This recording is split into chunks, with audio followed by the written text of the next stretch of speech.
저도 뭐 11절에 단단히 동요매어서 할 때 그 단단히를 단어 하나를 찾아보았습니다.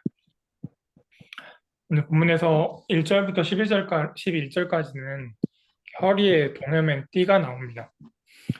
어, 먼저 하나님께서는 예레미야 선지자에게 허리에 동여맬 띠를 사라고 하셨습니다. 이 띠는 3배로 만든 것이었습니다.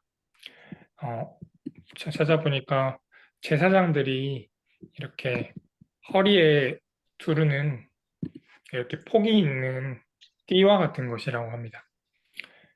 이 띠에는 역할이 있었습니다. 이 띠를 허리에 동여맨 사람을 빛나게 하는 것이었습니다.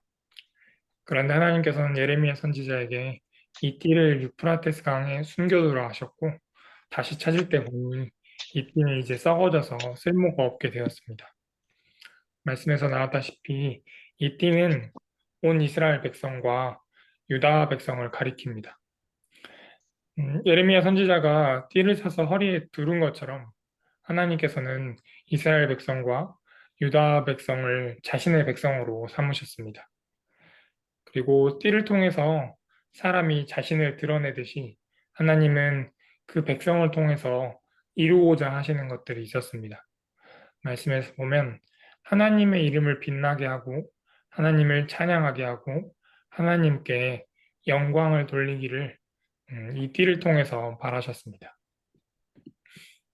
음, 저희도 이렇게 옷을 살 때 자기 자신을 드러내고자 하는 부분이 있습니다.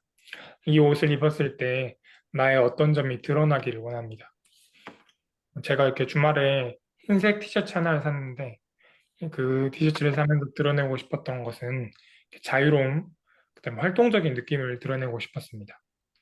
근데 여러 매장을 이렇게 둘러보니까 이렇게 알록달록한 글자들 그리고 로고 있는 것들이 너무 많아가지고 그 중에서 그래도 조금 그림이 작고 로고도 작은 단순한 티셔츠를 골랐습니다.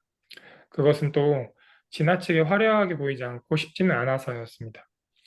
이렇게 옷으로 드러내고자 하는 것이 있는 것처럼 하나님께서도 이 띠, 그러니까 당신의 백성들을 통해서 드러내고 싶으신 것들이 있으셨습니다. 그분이 영광받기를 원하셨고 그분의 이름이 빛나기를 원하셨습니다. 그런데 오늘 말씀에서 보시다시피 그런 하나님의 바람이 엉망이 되어버렸습니다. 띠가 썩어져서 처음의 색깔과 모양을 잃어버리게 되었습니다. 제가 산 그 흰색 티셔츠가 만약 썩어버린다면 저는 굉장히 실망스러울 것 같습니다.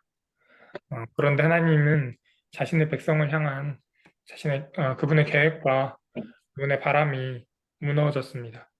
마찬가지로 하나님께서 어떤 마음을 가지셨을지 감히 조금 상상해 봅니다. 그런데 그 띠가 썩어져서 처음에 계획을 잃어버리게 된 것은 그 띠가 단단히 동여매여 있지 못해서였습니다. 단단히 동여매여 있지 못해서 허리에서 풀려나갔고 떨어져 나갔습니다.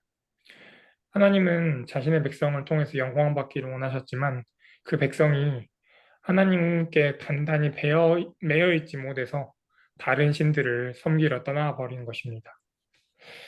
그래서 오늘은 하나님께서 자신의 백성을 띠로 부르신 것을 기억하면서 하나님께 단단히 매여 있기를 원합니다. 또 저희가 잘 아시는 말씀, 포도나무가 가지에 붙어 있어야 열매를 맺는다고 하였습니다. 마찬가지로 오늘 띠가 허리에 단단히 동여매어 있어야 하나님께서 그분의 이름이 빛나시고 또 영광을 받으시고 찬양을 받으십니다.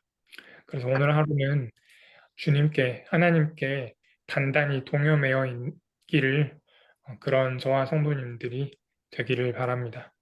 기도하겠습니다. 하나님 감사합니다.